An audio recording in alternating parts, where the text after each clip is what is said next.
Bagaimana caranya untuk Tuhan menyelamatkan manusia? Dia harus jadi manusia. Kenapa harus jadi manusia? Karena yang diselamatkan manusia, bukan monyet. Kalau yang diselamatkan monyet, ya otomatis dia harus jadi monyet dengan bahasa monyet. Tapi yang diselamatkan manusia, itu sebabnya dia harus jadi manusia. Makanya ada yang bilang, Tuhannya orang Kristen lucu, jadi manusia. Suka-suka dia.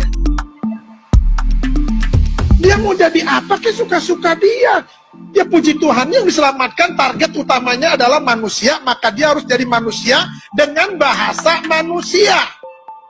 Dengan gaya hidup seperti manusia. Nggak mungkin dia datang sebagai roh. Kenapa? Ngeri. Ada suara, nggak ada wujud. Budi, ada suaranya, tapi nggak ada wujudnya. Bahaya kan ini? Nggak mungkin juga dia tiba-tiba datang, jadi manusia dewasa. Kenapa? Karena manusia selalu mencari silsilah. Dia anak siapa? Bapaknya siapa? Tapi ada tuh yang model kayak gitu, Bang. Ada ya? Mr. Beat. Jatuh. Itu manusia nggak jelas. Maka hidupnya juga nggak jelas. Yesus harus jadi manusia. Dengan bahasa manusia. Tujuannya cuma satu. Manusia harus diselamatkan dan dibawa ke surga. Makanya ini manusia yang sangat suci. Al-Quran bilang begini, saudara. Di dalam Quran surat Maryam 19 ayat 19 dibilang begini. Qala innama ana rasulu rabbika li'ahabalaki gulaman zakiyya. Artinya begini. Ketika malaikat Jibril diutus oleh Allah kepada Maryam, Jibril bilang begini, sesungguhnya aku hanya utusan Allahmu. Aku hanya utusan Tuhanmu. Ini kata Jibril.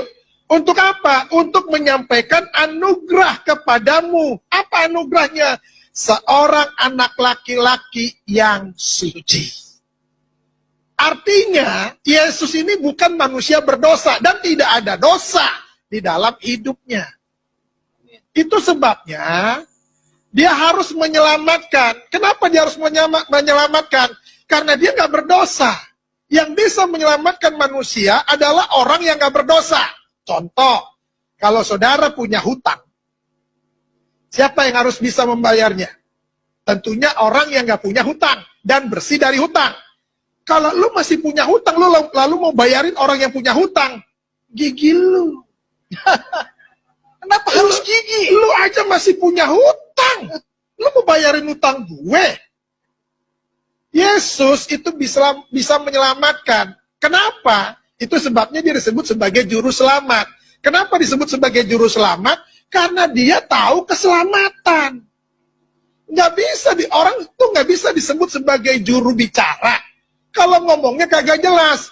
Assalamualaikum, mama imu.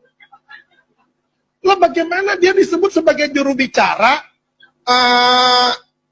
Mama imu yang mama ayah malam ini ayah mau menyampaikan dari bapak presiden. Lah, nggak bisa disebut sebagai juru bicara model begini, saudara. Amin. Yesus disebut sebagai juru selamat. Kenapa? Karena dia tahu jalan keselamatan. Haleluya. Nggak ada lain lagi. Di bawah kolong langit ini tidak ada nama lain yang dapat menyelamatkan seisi dunia. Itu sebabnya dia harus turun ke dunia ini untuk menyelamatkan manusia.